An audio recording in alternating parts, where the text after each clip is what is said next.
relocation behavior considering past, present, and future using dynamic discrete choice model. Am I correct? Yeah, okay. yeah. A student case study. And she's now final year PhD candidate. So I think you could ask a lot of questions to her. Okay, so yeah, very welcome. Thank you. Let me stop sharing screen. Okay. So you can share your screen and then start your presentation. Yes, sure. Just a second.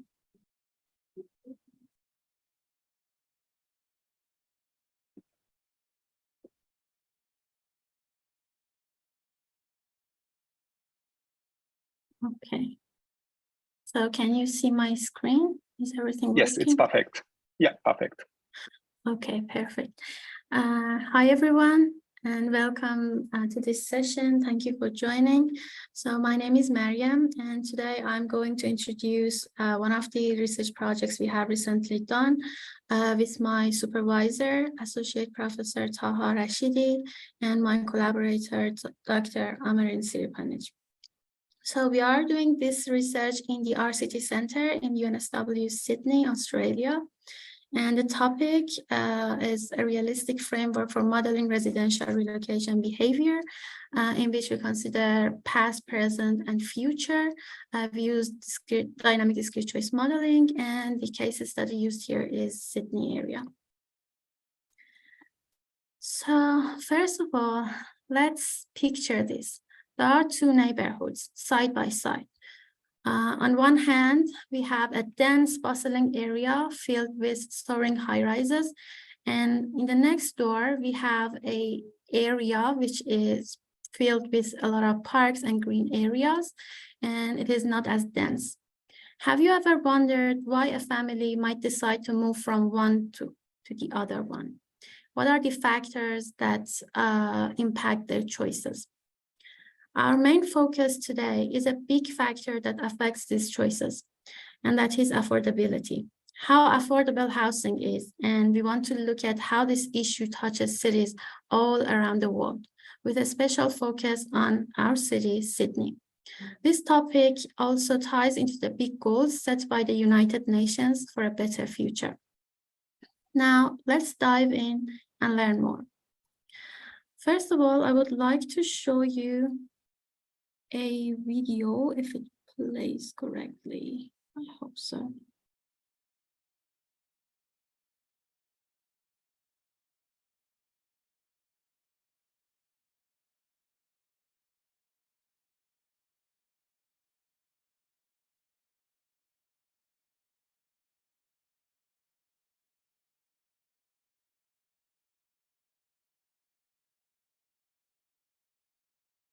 All right, did it work? Yeah, no? Yes, that works. Okay. So I think it's the story of many of us. So people reside in very big houses, and as time passes, we are like made to go to smaller houses. This is what affordability is like. Now let's see why this research is important. Have you ever thought about the effect that each of our decisions make on our city and other people? Residential relocation isn't just about changing addresses. It shapes our cities, and it directly impacts the land use and transport systems in our city.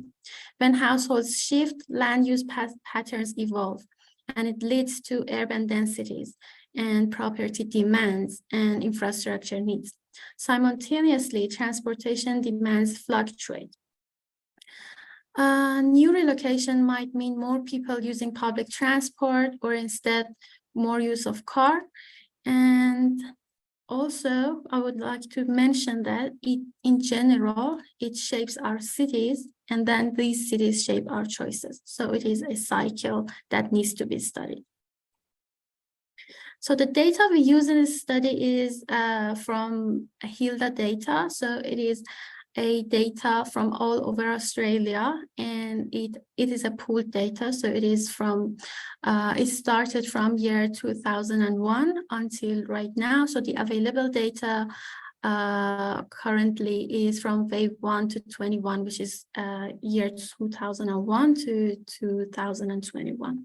So it covers a lot of features, but the ones that are interesting for us in this study is the behavior of households in terms of their residential relocation, their job relocation behavior, their education information, and the information about their home they are residing in.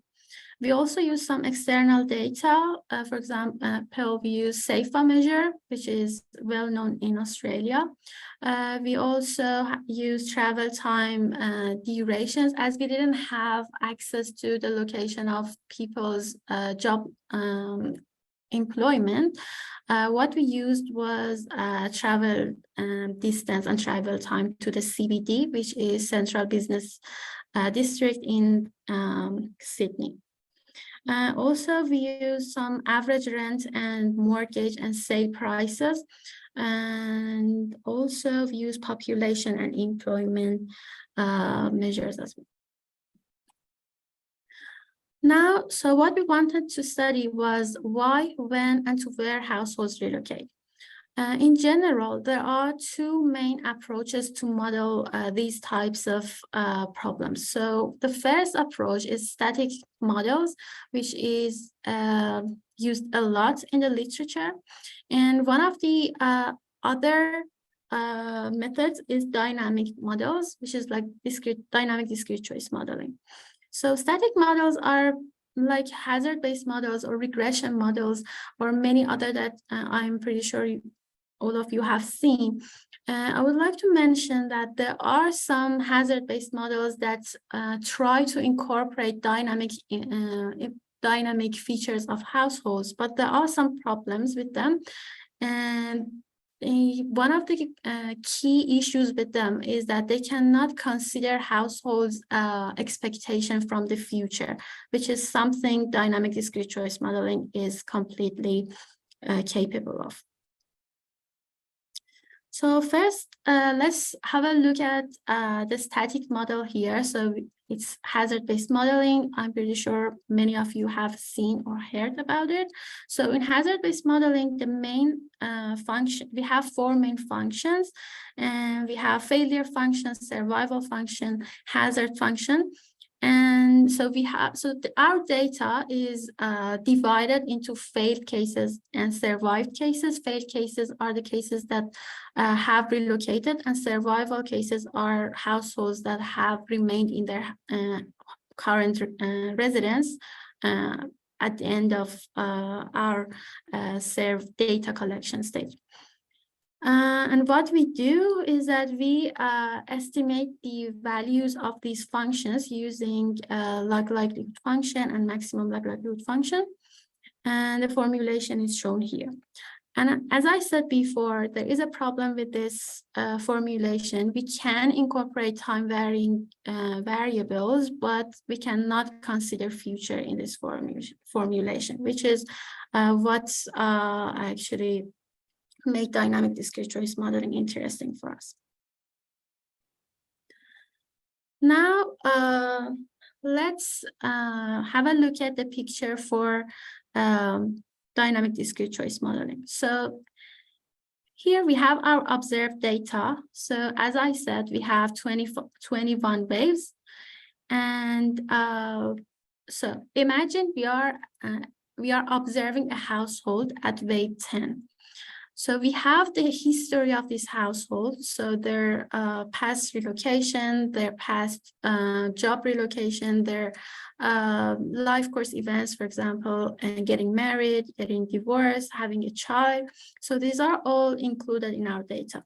And now we have some present information as well. For example, if the person is relocating their job as well as their home, or if the person is going to get married in this current year, or things like that. And also we have some information about the future. We know that the person has moved in the next year or not. We know that if a person is planning for a job relocation in the future or not, and these kind of things. And so In dynamic discrete choice modeling, what we model is that if the person relocates in the current year or not, and if he or she doesn't move, what are his or her expectations from the future? So as you can see in this diagram below, so this is the choices that a person has. So in wave 10, the person can either move or stay, and he or she can also think about wave 11, and he can consider if he would move in the next year or not. So something is important here to notice is that we cannot consider many years from now in the future, because we human beings are future looking, but we cannot see changes and events in like 5 or 6 years from now, right? We cannot think of a home relocation in 6 years. It's very, very far in the future. So what is realistic is that we need to consider just a few years from, we can only consider a few years from now. And that's what we actually have done in this model. We have considered a parameter, which is future time horizon. And we have run some sensitivity analysis on it to see how many years from the future is meaningful to include in the model. How many years from the future people are actually looking at when making home relocation decisions. Now let's have a look at some formulations in dynamic discrete choice modeling. So imagine we are at time t and we are looking at household I, and the household I would earn a utility if they relocate, and they would earn a utility. So we call the relocation utility R, shown by blue, and the person might decide to stay and earn the utility of S, shown by, let's say, orange. And if the person decides to stay, then there are some possibilities to move in the coming years. So there are some expected utilities from the coming years as well. So in the left, we have formulated the relocation formula, utility of formula. So let's call, let's see, people have multiple options for moving to, right? And let's call the utility of each of them small r utility, right? So I have shown it with small r here. So the person decides to maximize their utility, right? So he or she would move to a place with the maximum utility for them. So we call the big R to be the maximum of utilities earned by each of the options. On the right-hand side, we have the utility of stay in addition to the expected utility from the future years.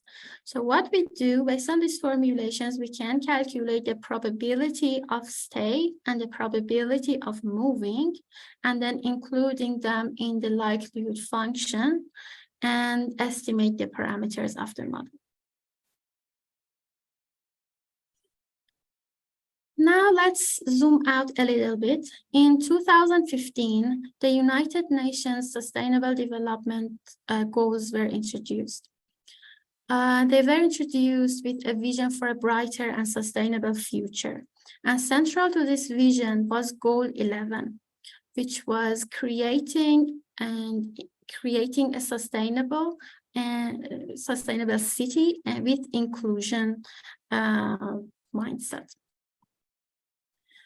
Today, a concerning figure from the United Nations 2023 report stands out. Over half the world's population resides in urban areas, and that is 1.1 billion people. That is like 3.5 billion people, but the shocking figure here is that 1.1 billion people live in slum-like conditions.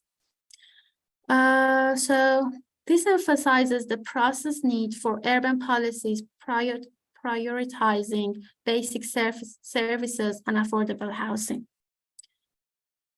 Now let's have a look at Australia. So in Australia, in cities, especially crowded cities like Sydney, people can already feel the pressure.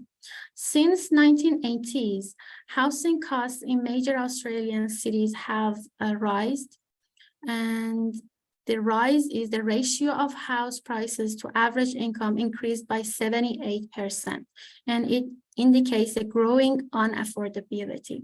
Currently, the weekly cost for renters jumped by 62% from 1994 to 2014.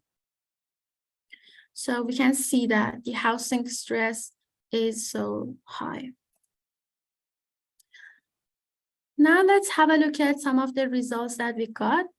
So in this study in general, we had 1,246 households, and it created somewhere over 16,000 records. So 44% of people decided not to move at all throughout these years, and 30% of households decided to shift home once, and 13% of them relocated twice. And so also we figured that on average households stayed in their homes for almost 7 years, and 74% of records were for homeowners, and the average rent was $255. Something to point out here is that in order to make a sense of the cost values, we have adjusted for inflation throughout the years. So the values that I am mentioning are all in Australian dollars, and they are all adjusted to year 2001. So the average mortgage also was $429, and the average distance from home to CBD was around 2 hours. Okay, here we can see the table that we got. It is related to utility of stay. So positive values means that means an increase in the utility of stay, and negative values mean a lower utility, so tendency to relocation. So what we can see here is that every additional adult in a household increases the probability of staying, and renters show a propensity to move while apartment residents prefer to stay. The longer households have resided in their homes, the less likely they are to relocate. And higher home values and affordable rents encourage longer stays. Also interesting to see, life events such as new children, marital changes significantly impact relocation decisions, and they all trigger home relocation. Let's move on. And now let's see what are the features that impact households' home relocation. So what we figured here is that households prefer areas with shorter car commutes to the CBD, and they give more weight towards suburbs with denser population and better socioeconomic profiles. And elevated rents and home costs make certain areas less attractive. So as I said, we also did some sensitivity analysis on some parameters of the model. I don't have enough time to speak on this, but if you have any questions on this, I would be happy to discuss them later after the session. So let's go into some discussions. So the results revealed that the longer households remain in their homes, the higher their appreciation for that home. It's possibly because of the growing attachment to the community. However, housing affordability has declined for 65% of participants, underlining the significant role of housing costs, both rental and mortgages.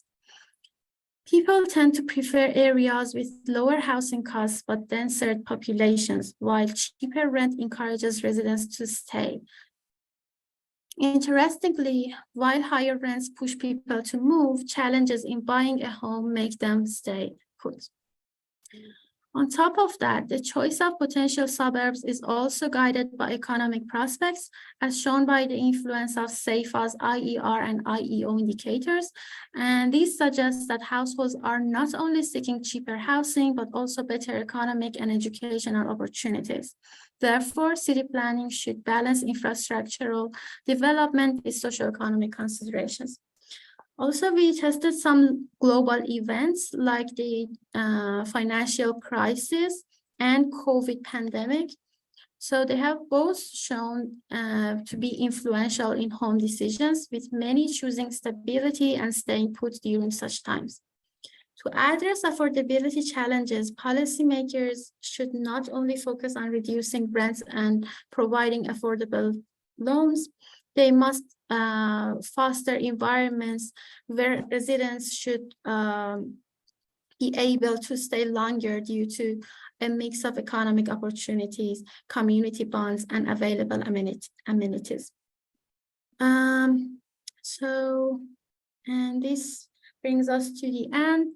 Moving forward, it's essential to grasp the importance of why people move homes. It's more than just buildings. It's about people's lives, hopes, and struggles. Affordability plays a huge role in these decisions. So when you see a for sale sign, it's not just a house being sold. It's the tale of hopes, challenges, and the search for affordability. Ultimately, understanding why we move is about recognizing the mix of reasons behind this decision. Thank you, and please let me know if you have any questions. Okay, thank you very much for your wonderful presentation.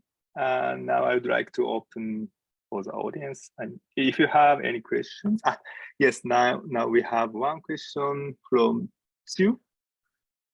How can I ask him to directly talk? Let me read the question. Interesting, but why is this a transport study?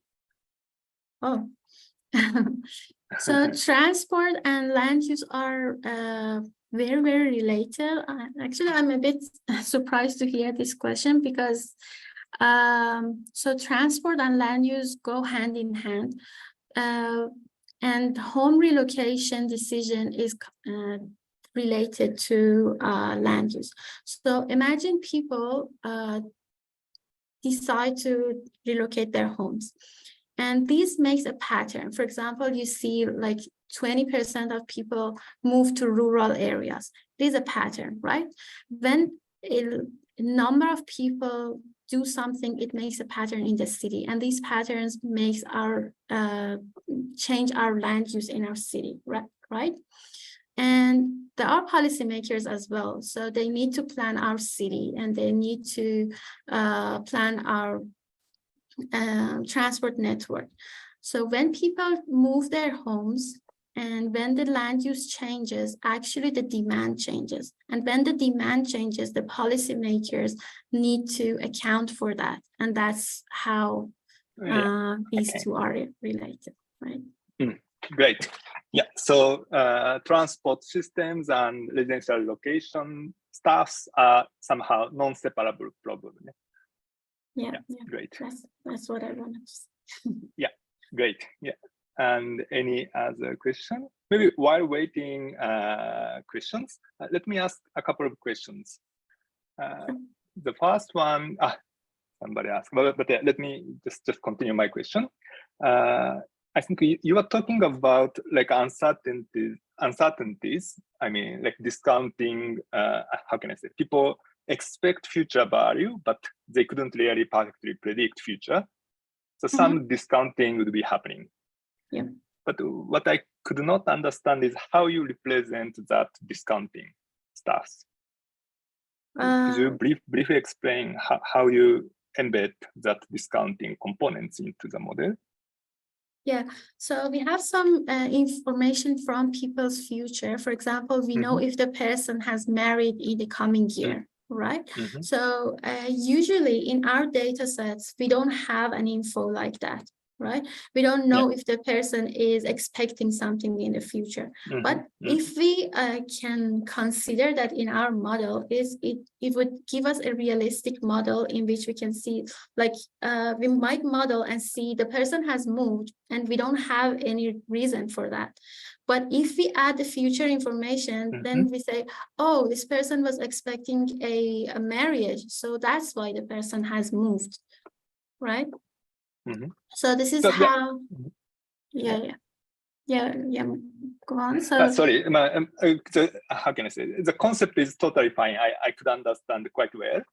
But the question is how you reflect it in the model, in the equation. Oh, I see.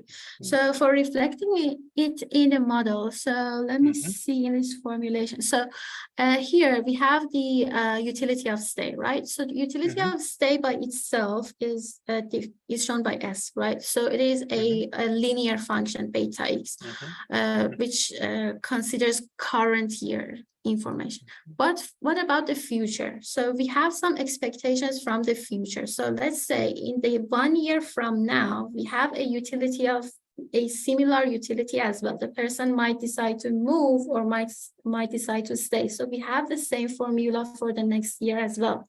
A stay utility for the next year and a relocation utility for the next year. Which one does the person choose in the next year? It depends on the maximum likelihood of that year and also the coming years from the next year. Does it make sense? So it's an iterative formula. So it needs to be written for current year and the years in the future time horizon. Yes, but so can you maybe go down to the estimation results? I think because of the time you skip the estimation results. I think you have a lot of graphs, right? This part? Yeah, that one. Yeah, and on graph D, you show future discount weight. So this is a kind of discounting future expectation, or in B, in D, future discount rate. Okay, so in future discount rate is a parameter we included in our model. So when we model the future and we have a utility from the future, right? But people, so it does make sense only if we like discount it a little bit. So we cannot say the person has a complete view of the future, and we cannot say that they don't have any view of the future. This is somewhere in between. And what is the weight? Technically, you add one parameter to represent discount of the future. So we have a parameter, that discounts the future utility. Okay, I got it. Thank you very much. And we got another question from Gaia. Sorry if my pronunciation is wrong. Let me read a question. In a world that is moving towards concepts such as 15-minute cities, how would this be applicable? And because the world is moving on from zoning land use in city planning. I'm not sure if I quite understood the question very well. So I don't think there is any contrasting point between this research and 15-minute city. We are actually interested in 15 cities because if we promote 15 cities, it means that people can get whatever they need in 15 minutes within their home.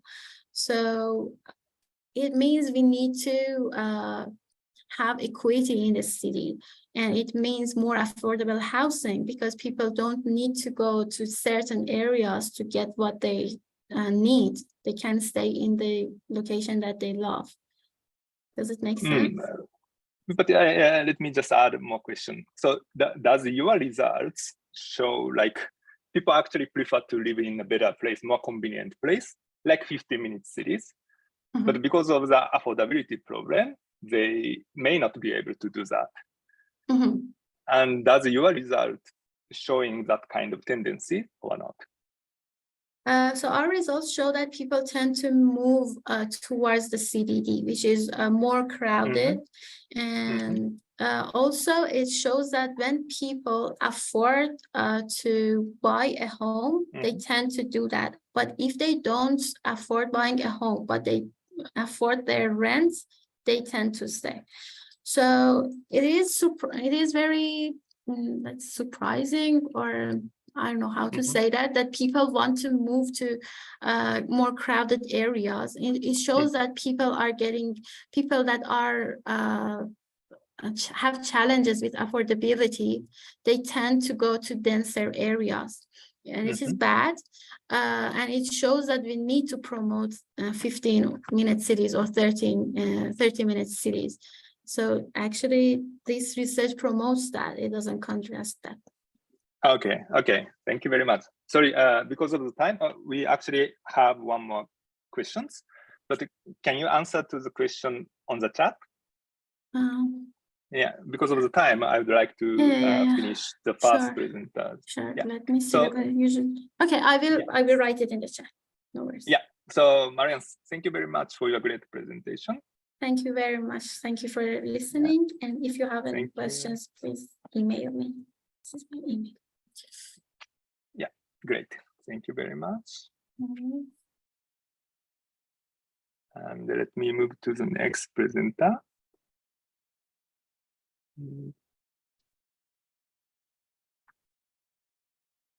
Okay, so next presenter is Nata. Are you ready, Nata? So he's a third-year PhD student at Queensland University. Great. And he'll talk about spatiotemporal model of light commercial vehicle counts by vehicle age.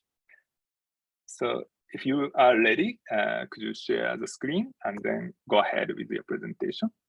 Yeah, give me a second.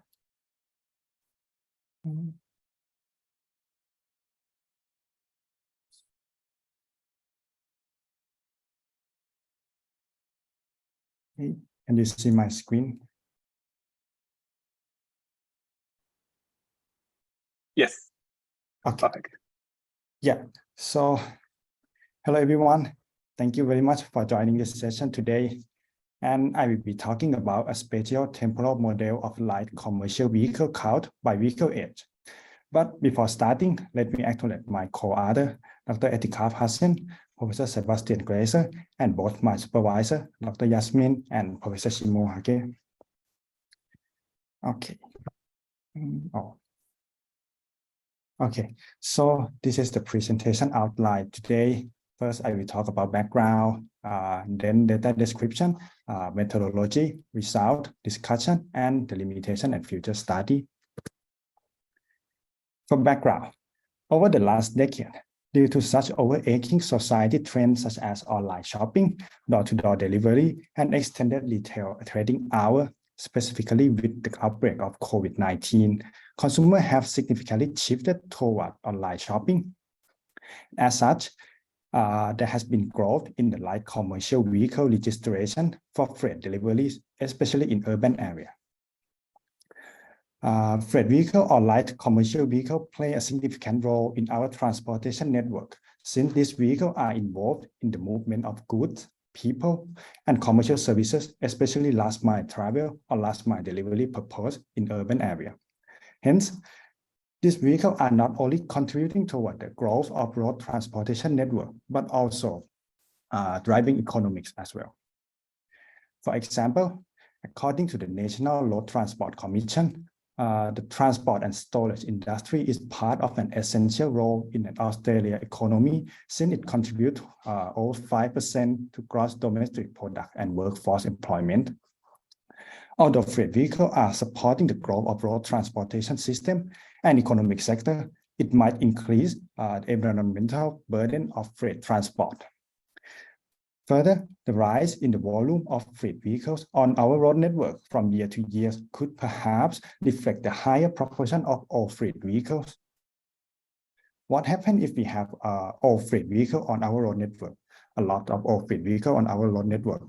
According to earlier study, all freight vehicles contributing toward 25% of carbon dioxide emission, 50% of nitrogen oxide emission, and 60% of greenhouse gas emission. And this causes cardiovascular disease, heart disease, and respiratory disease. And it also produces sound emission, which cause annoyance and influence the concentration level and fatigue level, which is influence over our human health. Regarding economic sector, off-grid vehicles are related to higher maintenance costs and higher fuel consumption, or we can say it's non-fuel economy. Further, due to the stop-based driving behavior, weight carrying, and traveling speed, congestion is rising, which increases travel time, financial losses, and traffic pollution. Older freight vehicles might also contribute toward an increase in crash risk and injury severity outcome if involved in a crash. To mitigate such negative consequences causing from the higher volume of older freight vehicles, several efforts has been made on redesigning and combining those advanced technology in modern freight vehicle modeling, including advanced driving assistance system or ADAS, or electric vehicle or hybrid vehicle option in freight vehicle.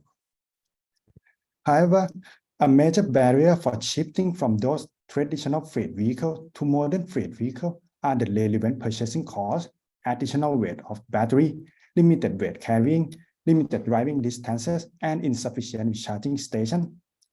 The uptake of electric vehicle and vehicle with advanced safety features are significantly slower in the freight sector. Hence, it is imperative to identify the location of higher level of off-freight vehicle in developing targeted measures to encourage new vehicle adoption. And since the characteristics of freight vehicles are different from other types of vehicles on our road network, as we can see in this slide, like the design to maximize the utilities, expected to serve long or likely to serve multiple purposes. Therefore, developing a travel demand model relevant to freight vehicle service has remained a critical component of transportation research. And as mentioned earlier about older freight vehicle, vehicle age is considered to be one of the most important factors with regard to examining environmental impacts and safety impact for transportation section. As such, in this study, we developed a spatiotemporal model of light commercial vehicle registration and composition of those vehicles by different age category. So now we developed two spatiotemporal demand model, which is first one, spatiotemporal demand model for light commercial vehicle registration of freight vehicle registration. And the second one, spatiotemporal demand model of light commercial registration by different vehicle age categories. So that is the background, and this is the data. The primary data used in this empirical study is sourced from the official motor vehicle census data of Australia, compiled by Australian Bureau of Statistics. From this database, we have compiled the number of light commercial vehicles registered across different postal areas by different vehicle age category for the years 2017 through 2021. I hope this figure will help you understand the data set. Across Australia, there are 2,310 postal areas, 1,030 of which are urban areas from the state of Australian Capital Territory, New South Wales, Victoria, Queensland, South Australia, and Western Australia. So, data set has 5,150 records from 1,030 postal area multiplied by 5 years. As I mentioned, this study focused on developing two spatiotemporal models. So the dependent variable for the first model, which is the light commercial vehicle model, or we call it vehicle count model, is the number of vehicle count by year across different postal areas. For the second model, the light commercial vehicle count by vehicle age model, it is vehicle count by specific vehicle age category and year in the postal area divided by total vehicle count by year in postal area. and can be classified as 6 groups as presented here, which is the proportion of vehicle age from less than 2 years old to greater than 15 years old. And this is the dependent variable in this study, which can be broadly considered as 5 categories: temporal attribute, jurisdiction, land use attribute, roadway infrastructure, and socioeconomic attributes. For the methodology of the study, the first one, the vehicle count model. Since the vehicle count is non-negative value, so we apply negative binomial framework to estimate this model. And for vehicle age model, the second model, since age are ordered in nature, we apply order logic formulation. And on top of that, to bridge the gap between aggregate and disaggregate data analysis, we apply fractional split order logic model. These are the results of the vehicle count model. The key factor here is the key factor that influencing the increasing volume of light commercial vehicle or fleet vehicle in each basis on each exogenous variable. So for land use, coastal area with commercial and industrial area are contributing toward the increasing proportion of light commercial vehicle, which is in contrast to those in residential and agricultural area. For roadway infrastructure, the higher proportion of local road length and EV charge station contributing to the increased proportion of freight vehicle. On the other hand, the higher amount of highway and motorway road length and the further distance to CBD contributing toward the lower proportion of freight vehicle. These are the socioeconomic attributes. The result found that the postal area with high proportion of medium high income population, high proportion of high income population, and high proportion of employed population are contributing toward the decreasing proportion of light commercial vehicle or fleet vehicles. And this is the result for the vehicle count by vehicle age model. It is found that the vehicle registration of older light commercial vehicle or fleet vehicle are increasing over time. I will discuss about this in the next section. And it is found that the state of New South Wales and Victoria are related with the higher proportion of older freight vehicles, while Queensland and Western Australia are related with the lower amount of freight vehicles. For land use, postal area with commercial and industrial area is contributing toward the increasing volume of old freight vehicle, and residential and agricultural area are contributing toward the lower volume of freight vehicles. And then roadway infrastructure, the key freight route, local road length, petrol station, EV charging station, and train station are contributing toward the increasing proportion of freight vehicles, older freight vehicles.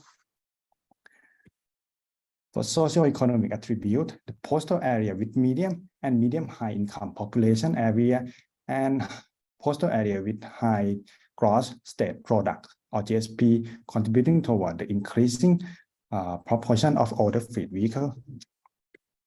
I know it was a little bit confused, so I took some exogenous variable to discuss in this section.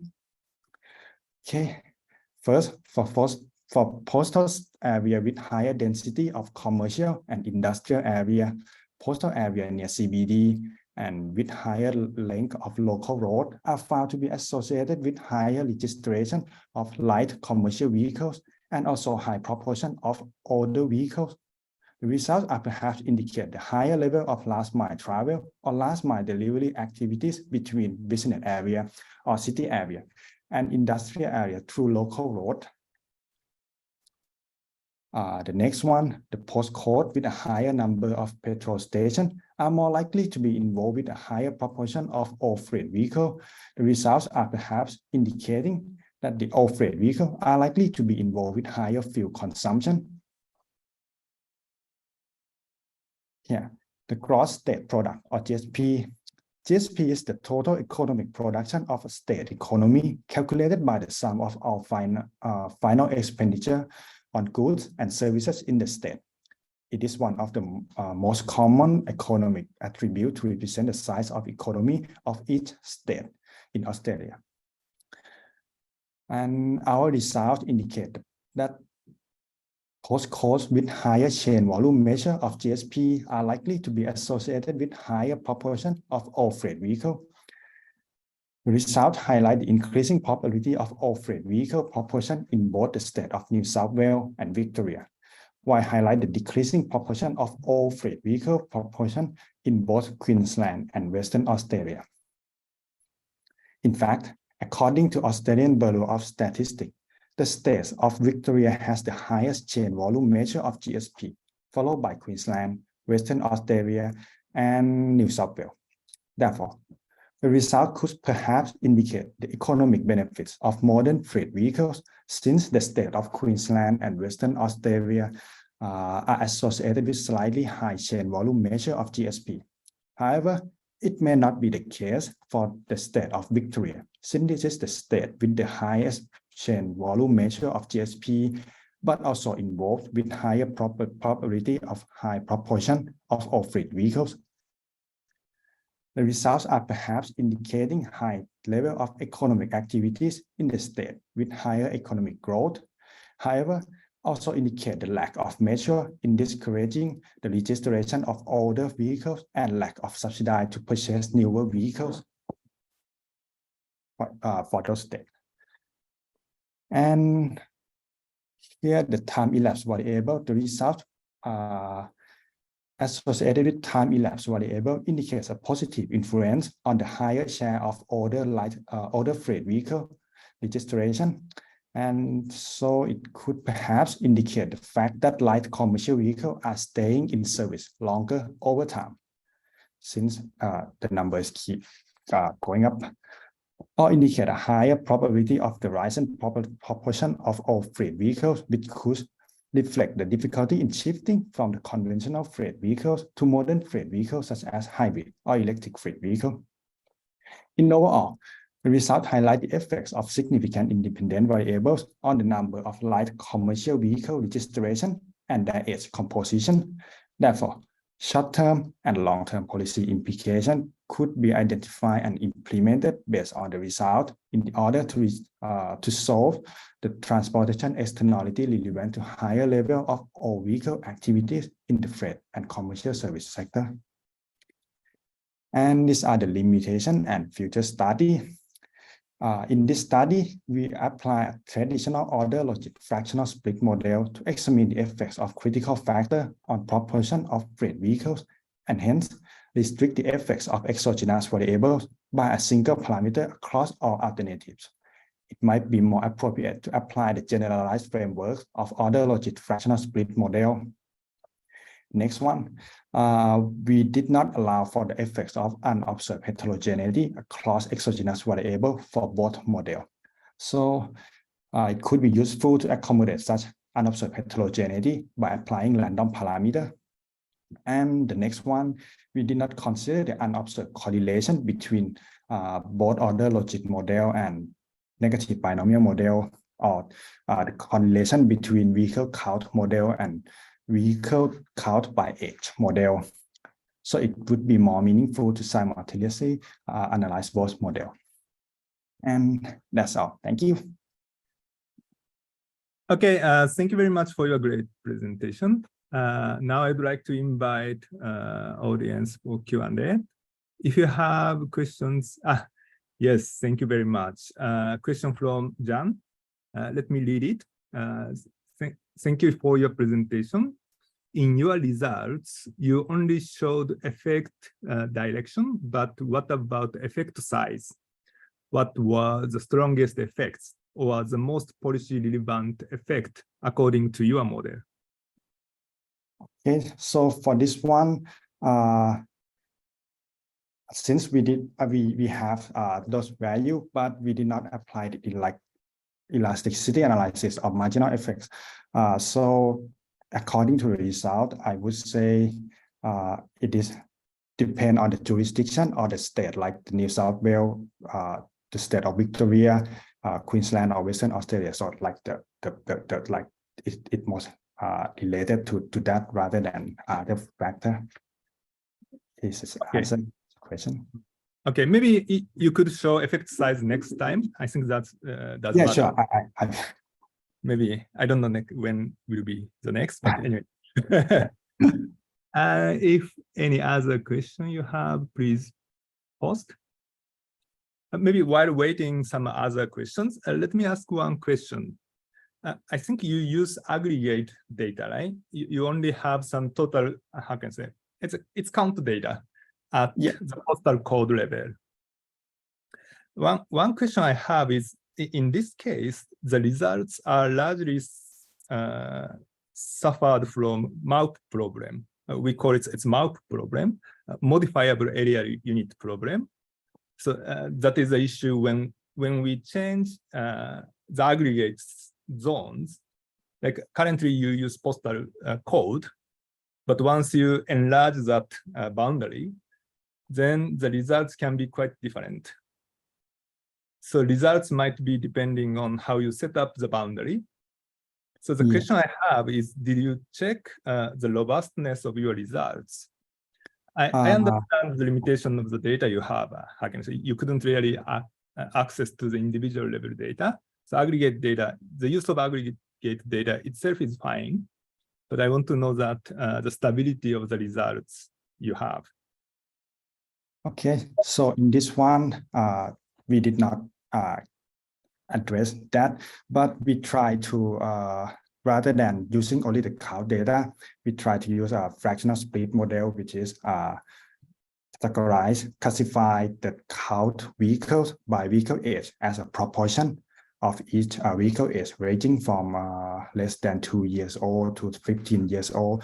So I would say it could help accommodate those variations in exogenous variable rather than depend on the single count variables. Mm-hmm. Yeah, but yeah, that from your question, we did not address that. Okay. Maybe there would be no perfect ways to handle MAUP problem, but there are a couple of methods that are trying to handle the issue. So you could have a look and then try to, how can I say, solve the issues as much as possible. Yeah, thank you. Yeah, thank you. And I'm still waiting for some additional comments or questions. But if no comments or no questions, then shall we close this presentation? Yeah, thank you very much, Nata. It was a good presentation. Thank you. Stop share.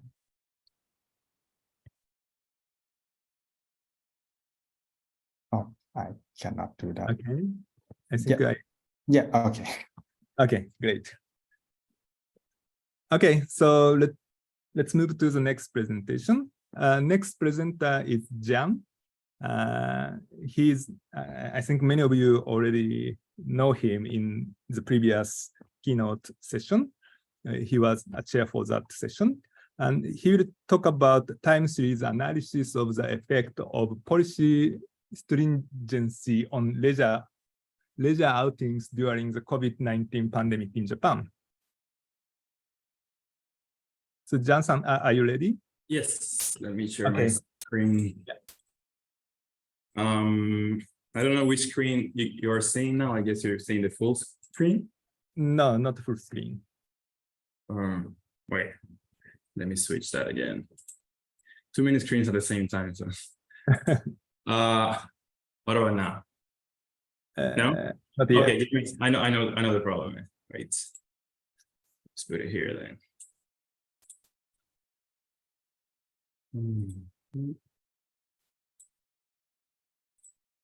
What about now?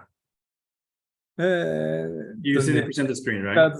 Speakers, how can I say? Yeah, the speaker screen. Let me wait. Yeah, you could just switch that. There you go. Yeah, perfect. Okay. Okay, sorry about that. So today I'm going to be presenting one of our students' research because he's working now. So on time series analysis of the effect of policy stringency on leisure outings during the COVID-19 pandemic in Japan. I know everybody's tired of people talking about COVID, but probably this is the last one of these ones. So Yeah, okay, so in terms of background, while other countries use legally binding mobility restrictions to prevent the spread of infection, Japan mostly relied on non-binding requests for self-restraint. So the mechanisms were not legally binding, so the government can only ask people to stay indoors. And then it has been argued at some point that due to what is called self-restraint fatigue, as time went on and the pandemic dragged on and on, it became more difficult to restrict mobility. So this is something that we wanted to test. And now that the phase of infection spread prevention has actually ended, we wanted to evaluate the effectiveness of past efforts from the Japanese governments in terms of mobility restraints. And then when you look at the previous studies, this is only an extract of these studies, but the entire self-restraint request period has not yet been analyzed. And as you can see here, that mostly are like a couple of months, but they don't cover the whole period. And no analysis has been actually done on changes in the effect of the policy.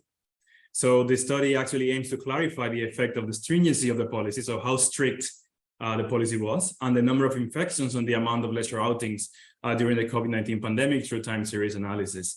And then we wanted to focus on leisure because, for example, like if it's telecommuting or going to school remotely, those are mostly directed by the company or by the school, but leisure outings is something that the individual can decide on its own. And in particular, we want to answer this question. So to what extent affect magnitude change over time, and what factors are behind the observed regional differences across different prefectures in Japan? And then the target period was, well, basically almost of the whole pandemic. So from February 1, 2020, so around, what is the name of the cruise? The Diamond Princess in Yokohama, and then until June 30 of 2022. And then we identified ourselves these 6 waves. So the media usually refer to as the first wave or the second wave, but the government did not officially recognize or define any wave. So what we did is we took the 7-day moving average, and wherever we saw a valley in the distribution, we split it as a first wave or a second wave. And then let me briefly explain how the policy stringency assessment worked. So we used the open database from the Oxford COVID-19 Government Response Tracker, or OXCGRT, not really rolls off your tongue, but, and they basically have 4 different categories. So containment and closure policies, economic policies, health system policy, and vaccination policy. And we're focusing on containment and closure because these are the ones that are mostly related to human mobility. And they consist of these 8 items you see here. So school closing, workplace closing, the cancellation of public events, gathering restrictions, closing public transportation, staying at home requests, restrictions on internal movement, so whether you can move to another prefecture, etc., and then international travel controls. So when we started looking at the data, because this data for the whole world, when we started looking at the data, we saw that for the particular case of Japan, we did not have workplace closings. So there was we thought we could measure it better, right? So what we did was we eliminated this C2. Sorry about that. My computer just disconnected. So it's coming back on again. Sorry about that. And okay, now we're working. Give me a second. This is not working. Okay, there we go. And so as you can see here, we have these 8 indicators. We eliminated the workplace closing variable, and we added a different one that is called restaurant closings, right? So we're gonna explain that later. We also excluded international travel controls because we're focusing on everyday travel. And then since the data was only available at the national level, we created our own database at the prefectural level. I don't know what's going on. The pointer is duplicated, but okay. And then this is basically the criteria, the modified criteria that we use in our analysis. So I think the new one is here. So the restaurant closing that the government implemented was either requiring the shortening of the business hours or requiring the shortening of the business hours and prohibition of selling alcoholic beverages, and then requiring the close altogether. So this is the new indicator they use, and then we used the same stringency indicator that Oxford defined, but with these different variables. And then this is well, the distribution of the stringency. The blue one is our own stringency index, and the black one is the Oxford one. So we can see that the Oxford stringency is actually overestimated in many cases how strict Japanese policies actually were. And then when we separated, as I mentioned earlier, we separated by prefecture. And we can see here that the green one is actually Tokyo, which is actually in most cases the most strict policy, with the exception of Okinawa, that in many cases, because Okinawa is a very popular tourist destination, so it brought people from all over Japan, and then I think people trying to escape the pandemic. In the end result, a very high number of infections, so they actually applied much more strict policies in the second wave and in the fourth wave, even than Tokyo. And then as a reference, you can see here Kagawa Prefecture and Iwate Prefecture, were two prefectures that were not really affected by the pandemic that much. The number of infections was actually very low. So you can see that in most cases, they had the lowest policy stringency in the country. So regarding the impact assessment analysis, we used as a dependent variable, we used data from the Google Community Mobility Report, which is basically the percentage of visitors to each specific location relative to the median value of each day of the week for the 5-week period from January 3 to February 6. This is provided at the prefectural level in Japan. And then because locations are grouped into 6 categories, we only use the one that is retail and recreation because we believe that is the one that it most closely measures leisure outings. And then when you look at the distribution of this amount of leisure outings, you can see again, the green line is Tokyo. You can see that Tokyo in many cases had a very up to 60% reductions relative to the reference point right during the first wave. So that was when we didn't know anything about COVID, what was going on, how effective it was, how deadly it was. And then you can see also that Okinawa had a very big drop as well. As I mentioned earlier, they have very big peaks in terms of infection. But then the other prefectures like Iwate Prefecture and Kagawa Prefecture, they had some drops at the beginning mostly. But the level of the reductions are actually lower than the case of Tokyo or Okinawa. And then to model the effect of policy, we just estimated an autoregressive model AR1 using daily data for all the 47 prefectures in the country. And then we included, of course, the stringency variable and the number of infections that are our key interests. But we also incorporated as controls travel demand stimulation. So that was an effort by the government to promote internal tourism as to restart the economy. Of course, you wanted to incorporate temperature difference, rainfall difference, snowfall difference, as well as seasonal issues such as weekends, national holidays, etc. And also population density as a measure of agglomeration degree. Jumping right into the results, this is the estimation results for the policy stringency. I think what we can see here first is that in the first wave, the effect was minus 0.3. So this is the reduction given 1% increase in stringency in the stringency index we just calculated. And we can see here that although it did increase from the first to the second wave, it started decreasing after the second wave, right? So we hypothesize that this decrease is resulting from, well, people becoming fatigued with the policies, but people get tired of staying in all day or getting used to living with COVID. We knew that at some point that it was not perhaps as deadly as we thought it was, or perhaps like you start getting vaccinated, et cetera, et cetera. So there's a lot of factors, and we started to live with COVID that actually resulted in a reduction in the effect of the policy stringency. So again, this is normalized. So basically, it means over the same point stringency degree, we're going to have a different effect. And then when we look at the number of infections, we saw that it started, of course, at the beginning, we didn't know what was going on. There was a lot of unknowns at that point. So that was where we saw the strongest effect in terms of numbers of infections.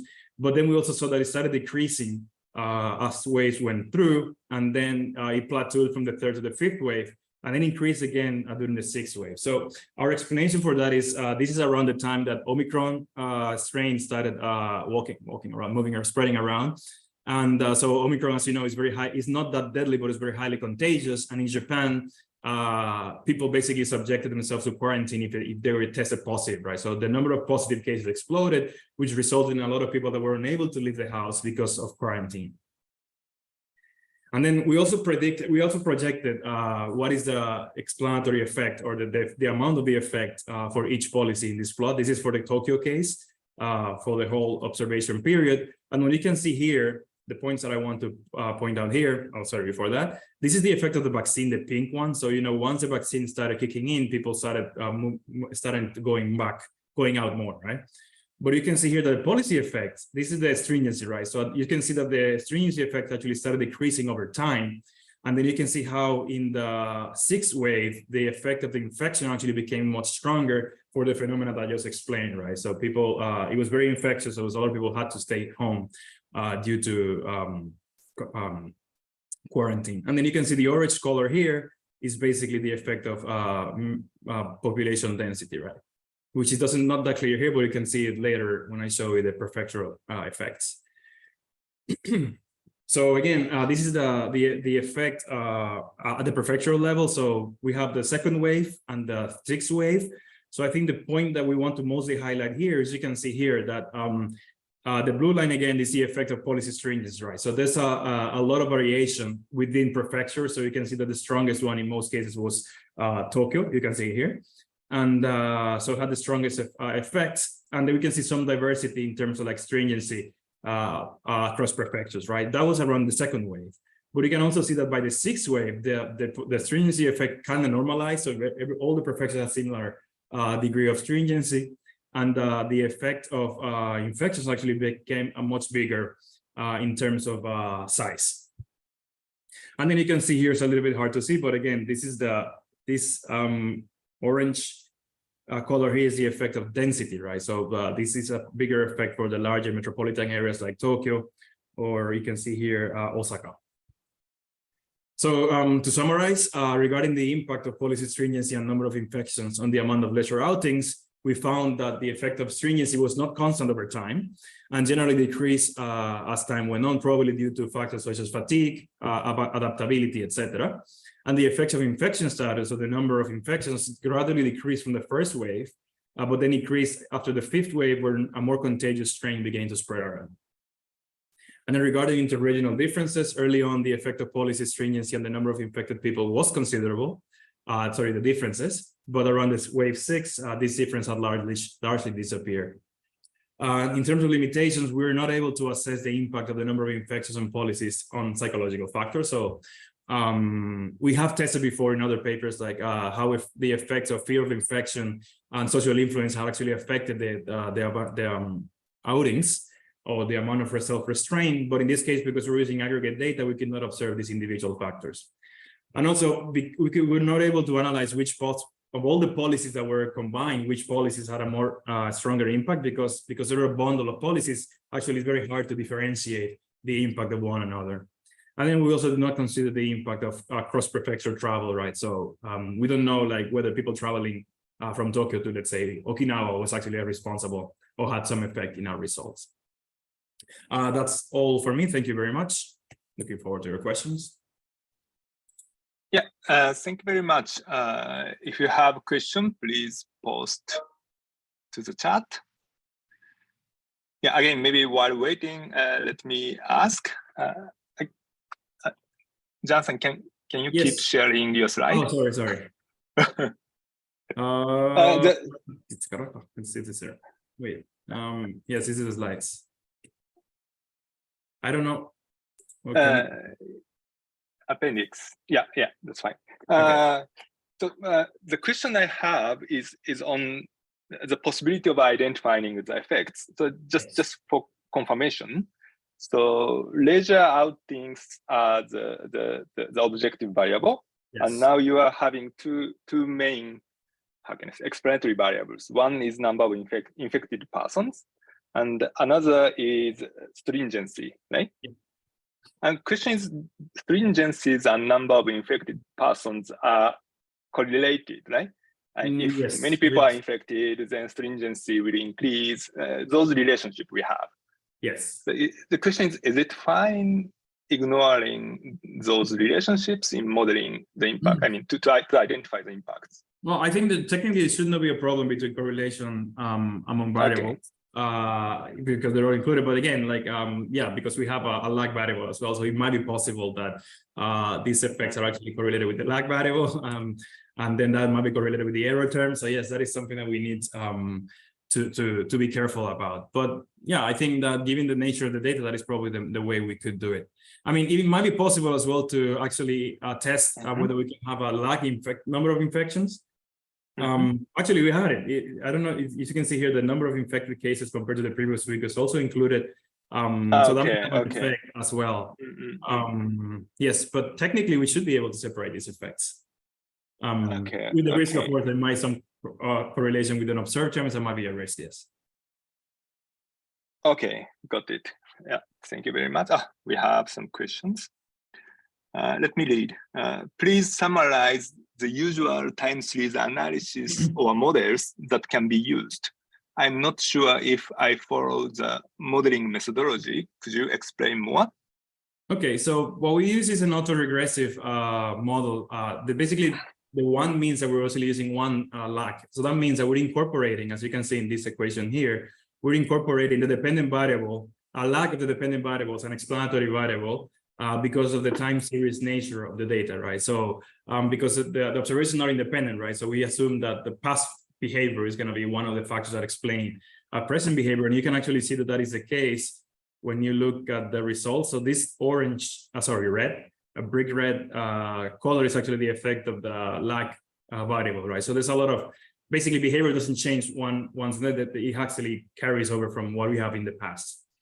And of course, you can probably have more complex models. You can have a different, more like lags, two lags, 3 lags, 4 lags. We actually tested from 1 to 7.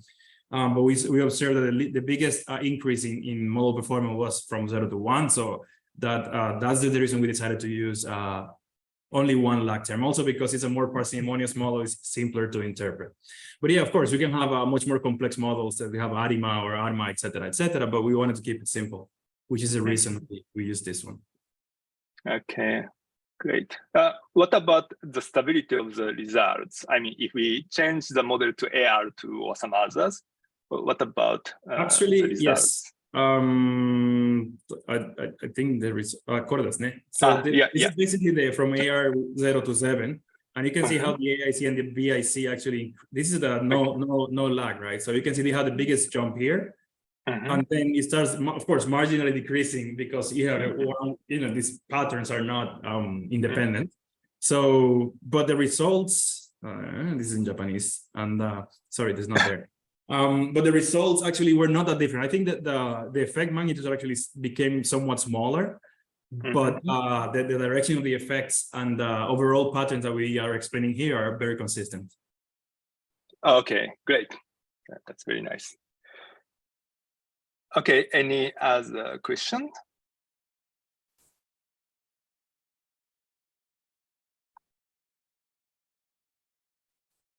I think that's not related to me.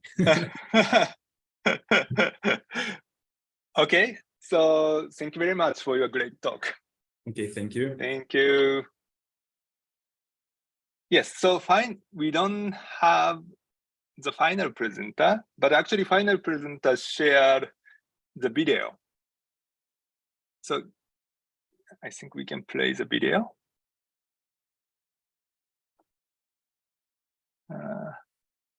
Nashar, can you hear me? Yes, I can hear you. Do you have a video from the last presenter? I'm looking for that. Okay. So if possible, we can just play the video, and then hopefully audience can put the comments on his presentation. Of course, no reply from your question, but that might be helpful to him, to her, for the last presenter.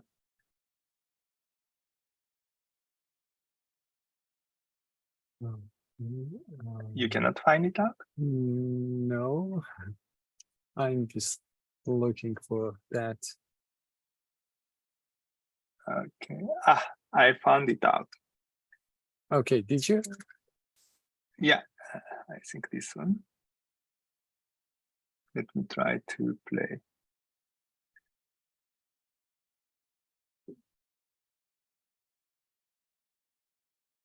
Yeah, I have. Wait a moment.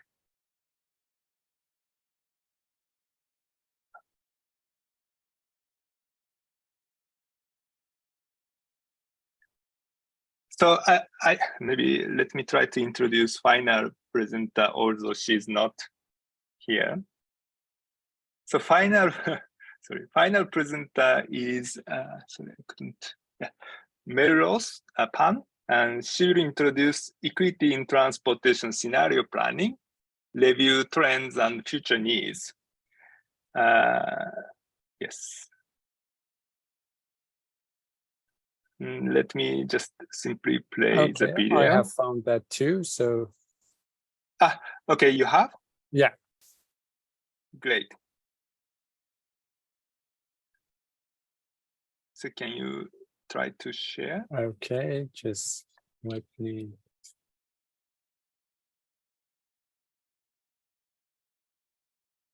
And I think when you share, you also, how can I say, check the sharing sound as well. Is this working? Do you have my screen? Yes, screen is working, but can you play? The sound doesn't matter. You have the sound? No sound.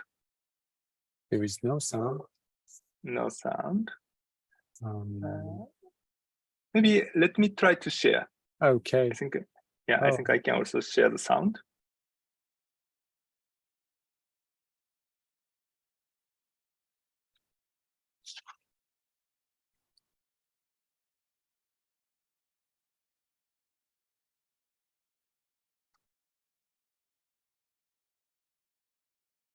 Sorry, it doesn't work.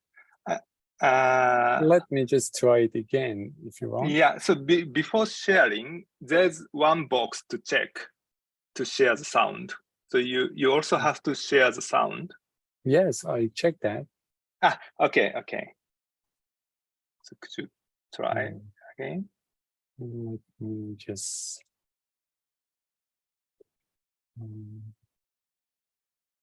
Okay. Approaches to integrate. Perfect. Yeah, is this working? Yeah, it works. Okay. Great. So thank you very much. I just play that. Hello, everyone. My name is Melrose. I'm a postdoc at the Oak Ridge National Lab. Today, I want to present our paper. It is a review paper about approaches to integrate equity in transportation scenario planning. Scenario planning is part of the long-range transportation plan. It is a process of the ARTP that evaluates the effects of alternative policies, plans, and programs on the future. So basically, it starts with identifying driving forces, such as natural disasters, climate change, or changing demographics, and then to identify the critical uncertainties among those driving forces to develop possible scenarios. And then based on these different scenarios, they can develop the policies and strategies that can be implemented in these different scenarios. So the left figure is an example about the 4 scenarios developed based on 2 driving forces or uncertainties, which is accessibility and the cost of energy. So I will talk about these in a little bit more details in the next couple of slides. So why do we need scenario planning? So this is an illustration about the current approaches to conduct transportation plan. So we usually have a set of probable futures and probable futures. So basically, they are developed just based on the natural growth of populations and economy. However, there are actually a larger set of futures that if we consider the natural risks and climate change and the change of economy. So by considering these possible futures or worst cases, even though they can happen in really rare cases, we can actually accommodate the uncertainty by developing those plans and plan for them. This can help us develop more robust strategies and policies. And also, this process requires us to engage more diverse stakeholders from multiple different industries. And eventually, this can prepare us for the worst cases. So in this paper, we specifically talk about how we can better integrate equity in scenario planning. So 2 types of equity will be discussed. The first one is horizontal equity. So basically, it assumes same level of transportation services for all. And the second one is vertical equity. So basically, it assumes that disadvantaged groups should receive a greater share of resources.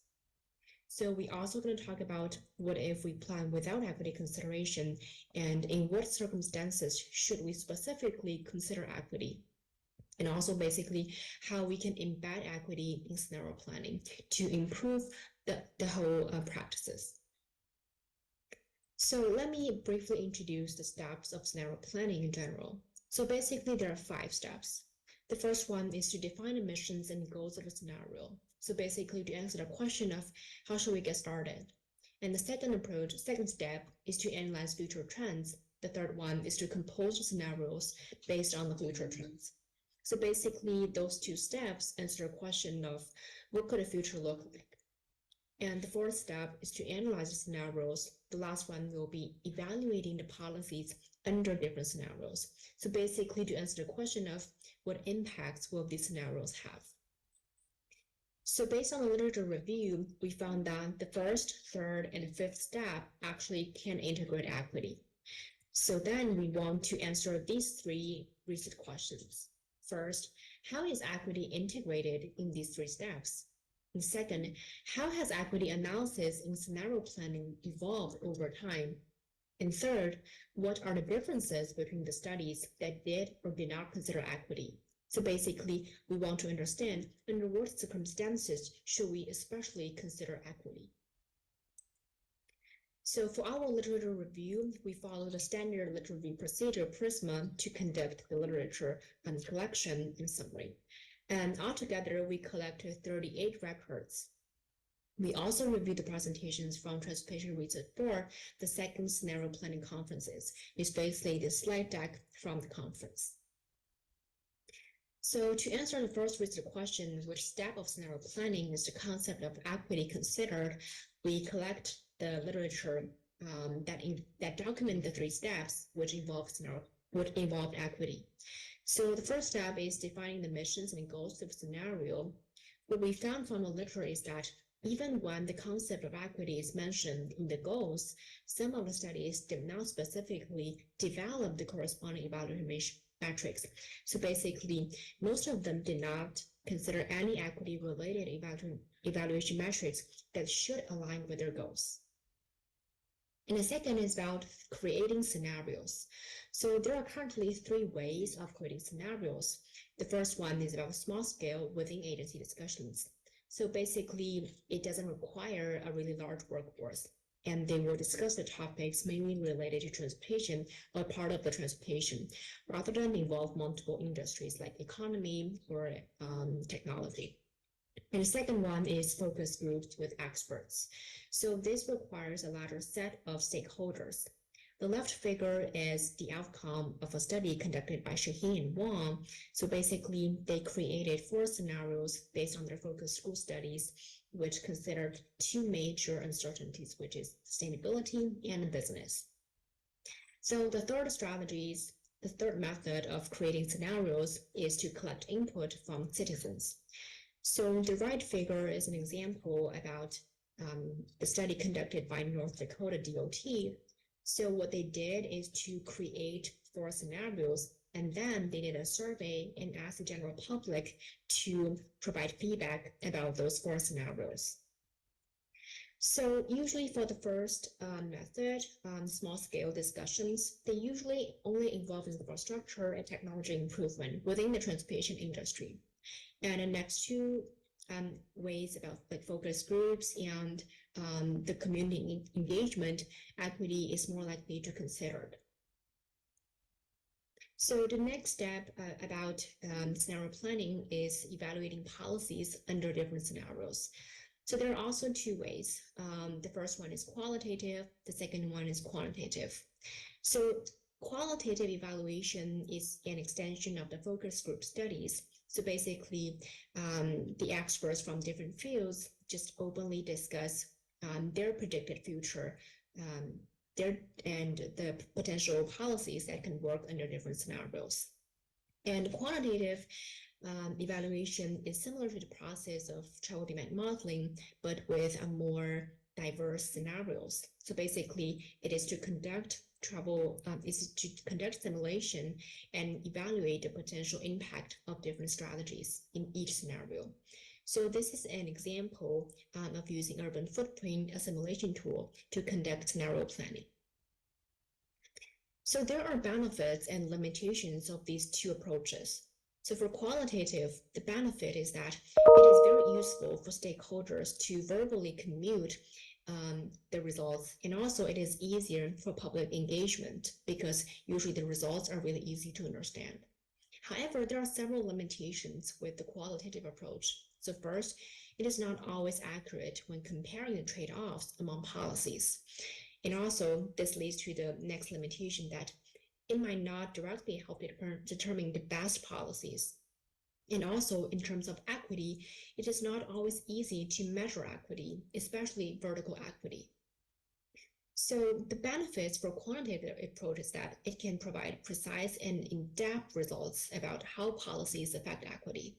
However, even though we can come up with a metric to measure equity, we do not always have the data to perform the evaluation. So our next research question is, how has equity analysis evolved? So this is a timeline about the research conducted about scenario planning. So the initial discussion about equity in the scenario planning starts from 2006. Usually at that time, equity is part of the goals by most agencies, the long-range transportation planning goals. And also the scenarios are mainly related to the change of land use patterns. In 2010, the role of equity plays a little bit more important role. Public engagement was suggested to start as early as possible in our phases so that the benefits of all populations could be considered earlier. And in 2013, there is a call for equity evaluation in different scenarios. As I have mentioned earlier, while equity has been considered as most of the goals and mission of the transportation plan, the evaluation metrics did not always align. So in 2013, this part of the equity evaluation is more important. In 2016, there are more data analysis about equity evaluation.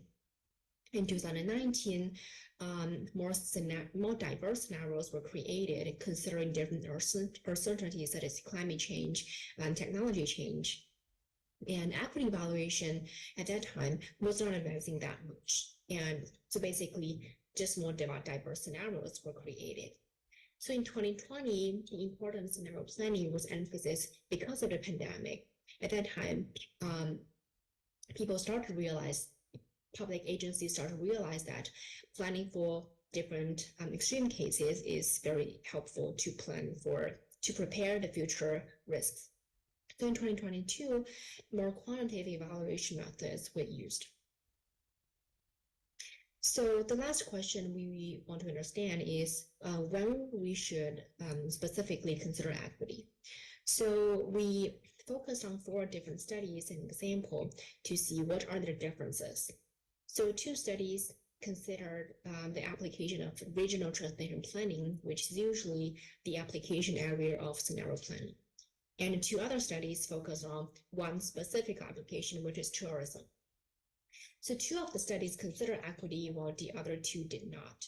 So for the first 2 studies, which is related to regional transportation planning, the first study considered equity, health evaluation metrics include travel experience and the effectiveness of public transit. And their key policy outcomes include strategies to improve customer experience and also how to develop strategies to develop equitable planning and workforce.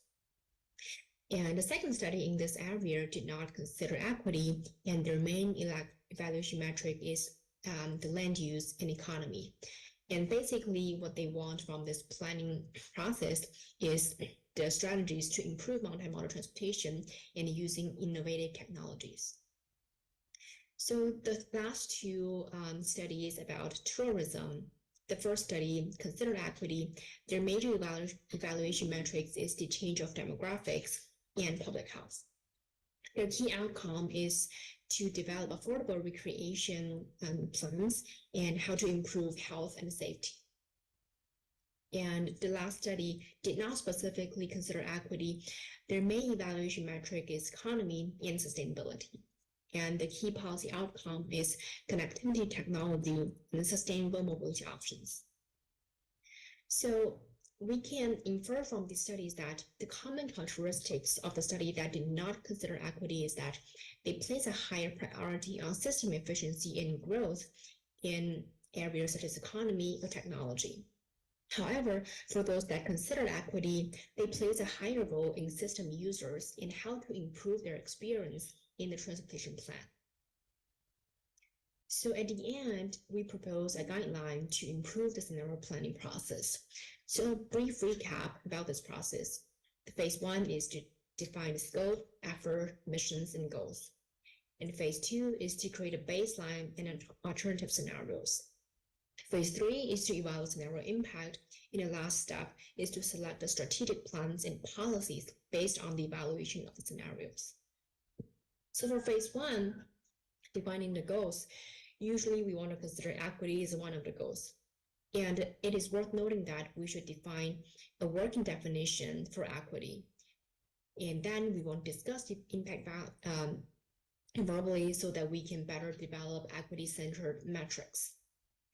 And the second phase is to create a baseline and alternative scenarios. So we should pay attention to a wide range of driving forces or uncertainties that help us shape the scenarios.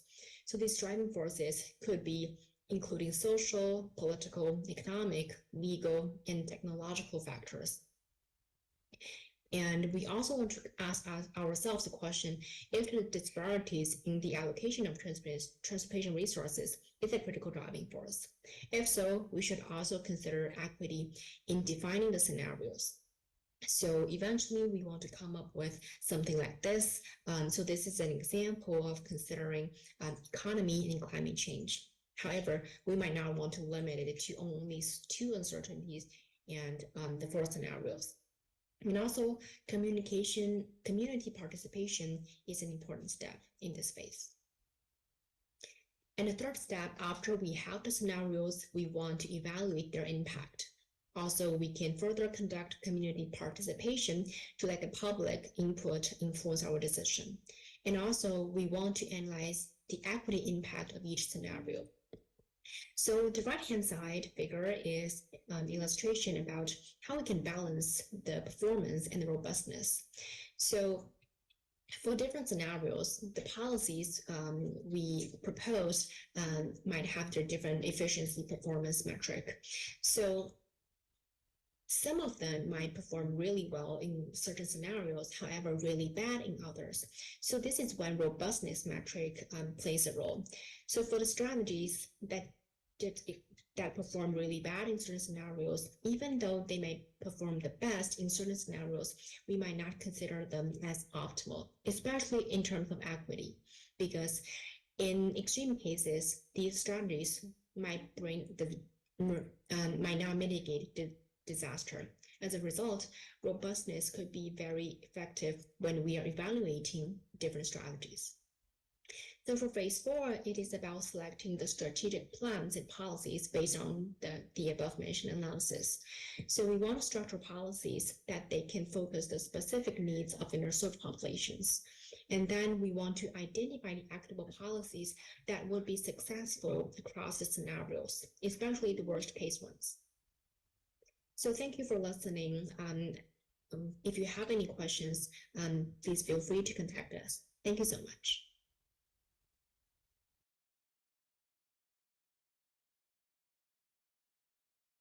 Okay, so again, we do not have a presenter here. So if you have any questions or comments, you could directly send an email to her, or you can post the comment to the chat so that I can also share. But yeah, I think essentially you can just directly send an email to her. Okay. Yeah, so it's a bit early. So if somebody have questions to other presentations, you could ask. But if nobody have, I would like to close this session. It's a bit early, but I think, yeah, that's good thing in principle. Okay, so nobody seems to have questions. So let me finish this session.